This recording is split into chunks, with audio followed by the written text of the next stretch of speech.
नाम तुम्हारे ही नाई। और कहती है झूठ, जैसे आपने प्रणाम किया था वैसे मैंने भी प्रणाम किया। अब देखिए सरासर झूठ बोलती। प्रणाम राम जी किए और ये कहती है कि जैसे आपने प्रणाम किया वैसे मैंने प्रणाम किया। अरे फर्क कितना है कि आपने दूर से प्रणाम किया, मैंने नजदीक से जाकर के प्रणाम किया। राजा भर्तहरि ने शमशान घाट में बैठकर एक श्लोक लिखा, निरपक्ष चिंता करुणस्वितम मूर्थं दुर्जन मानवानाम त्रिया चरित्रम पुरुषस्य भाग्यम देवो न जानाति भूतो मनुष्य। राजा का चित्त, लोभी का धन, दुर्जन का मनोरथ, स्त्री का चरित्र, अब पुरुष का भाग्य, इसे देवता भी नहीं जानते। स्त्री को समझना बड़ा मुश्किल कार्य।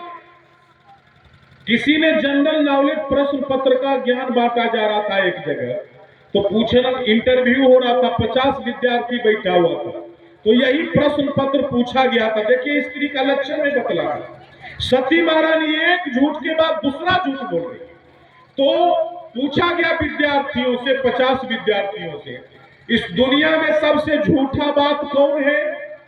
जो विद्यार्थी ये लीक कर देगा कि दुनिया में ये बात सबसे झूठ है तो उसे प्रथम स्थान मिलेगा, उसके बाद कोई झूठ बात नहीं। तो एक विद्यार्थी ने क्या लीक कर दिया जानते हैं?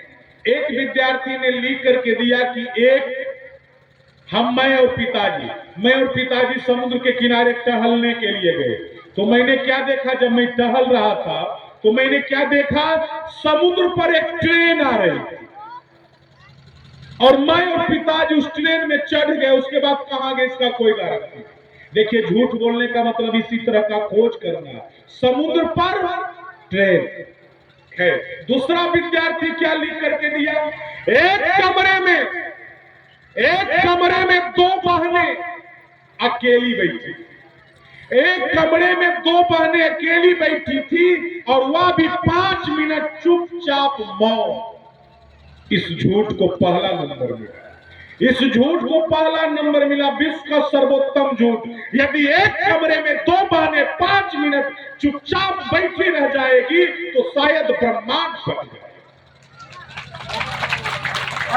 ये तो भगवान की दया है। अरे जहां 5 मिनट दो बहनें चुप नहीं रह सकती है, वहां पर आप लोग इतनी संख्या में इतना शांति बना करके बैठी हुई है, ये तो भगवान की दया है। कभी महिला 5 मिनट से ज्यादा चुप रह ही नहीं सकती, ये श्राप दिया हुआ। कभी भी ट्रेन से यात्रा कीजिए, ये मैं नहीं कर रहा हूं, कभी ये नहीं सोचेगा कि कन्हैया जी लोगों को डांटे, मैं प्रवचन कर रहा हूं। जानते हैं आप लोग कभी ट्रेन से यात्रा कीजिएगा तो दो बहनें, यदि दो पुरुष आमने सामने बैठते हैं तो सीना तान करके बैठते हैं, मैं किसी से कम नहीं तो मैं किसी से कम नहीं। लेकिन जब दो महिला आमने सामने बैठेगी तो 2-4 मिनट के बाद शुरू हो जाएगा, कहां जा रहे हैं, कहां जा रहे हैं, भागलपुर। अच्छा भागलपुर जा रहे हैं, भागलपुर नहीं रहते तो पति नौकरी करते हैं। अच्छा कितने लड़के हैं, 5 लड़के हैं, 6 लड़कियां हैं। मैंने आप यदि बगल में बैठे रहेंगे तो आपके कान में दर्द उठ जाए। वो बोले श्रापित है ना, बोले